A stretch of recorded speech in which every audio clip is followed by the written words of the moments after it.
Evangelho de Mateus, capítulo 7, versículos de 15 a 20.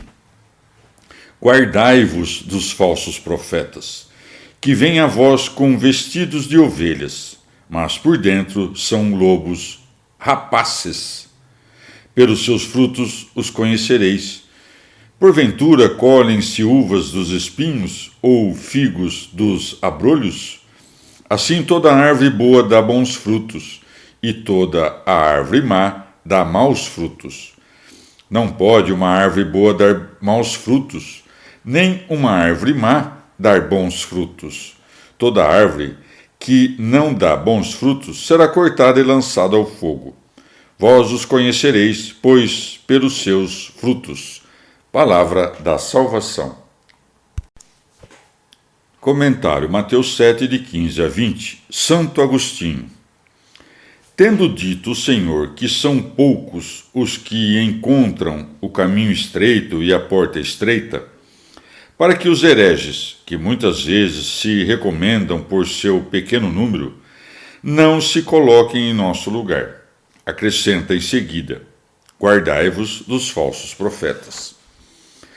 De onde muito convenientemente se pergunta: a quais frutos quis que atentássemos? Muitos se deixam enganar ao verem os frutos que produzem aqueles que vestem pele de ovelha, e assim se tornam presa dos lobos. Os frutos que os enganam são os jejuns, as esmolas e as orações que não têm outro objetivo senão os homens e agradar aqueles a quem essas obras parecem difíceis. Esses, pois, não são os frutos que podem servir-nos para reconhecê-los, como se nos manda, porque todas essas coisas, se feitas com reta intenção, na verdade, são a vestimenta própria das ovelhas. Mas quando se fazem com mau fim, no erro, não aproveitam mais que para encobrir os lobos, mas não por isso devem as ovelhas odiar sua vestimenta, porque muitas vezes os lobos se ocultam nelas.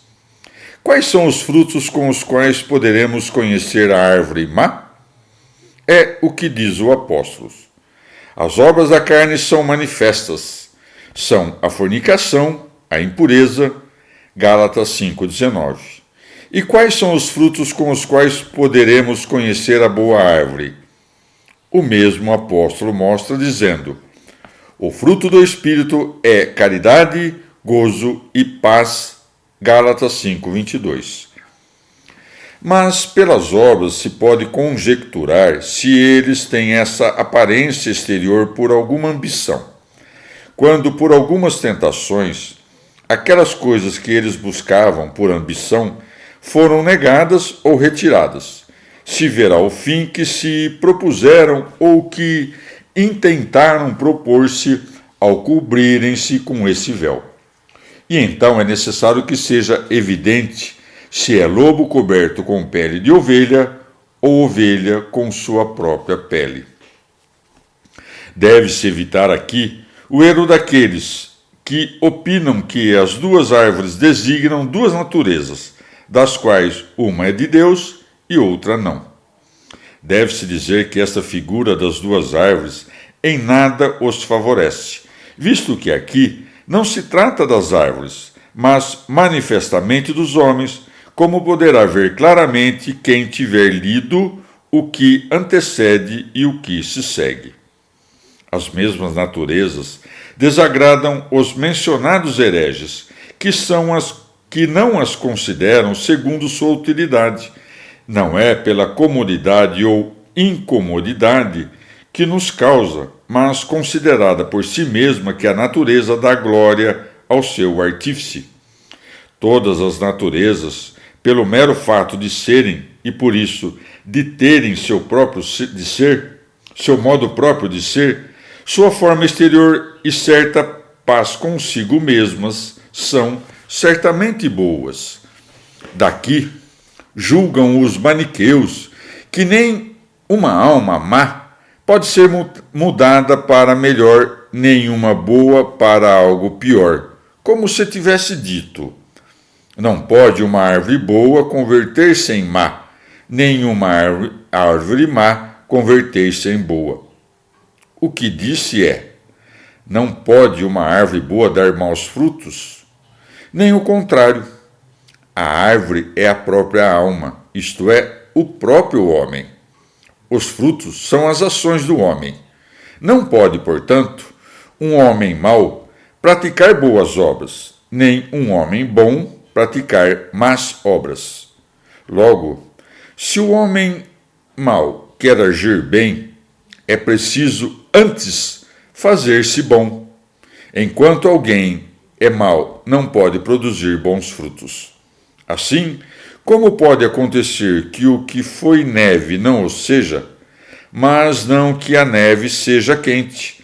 Também pode acontecer que o que foi mau já não o seja, mas não se poderá conseguir o que é mau, que o que é mau faça coisas boas, pois, ainda que, por vezes, seja útil, isso não é feito por ele, mas feito nele, pela administração da divina providência.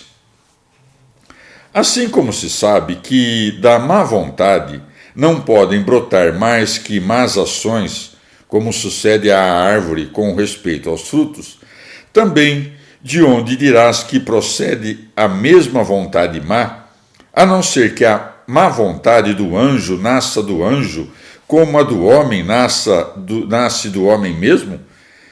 Que eram esses dois, antes que neles nascesse a má vontade, senão boa obra de Deus e natureza digna de louvor? Eis aqui a razão de dizermos que do bom nasce o mal, pois não há de onde poderia ter surgido senão do bom. Digo isto sobre a própria vontade má, pois nenhum mal a precedeu. Não havia obras más, porque elas não nascem senão de uma vontade má, como de uma árvore má. Mas a má vontade não provém, por isso, do que é bom, pois o bem foi feito pelo bom Deus, mas do nada, não de Deus.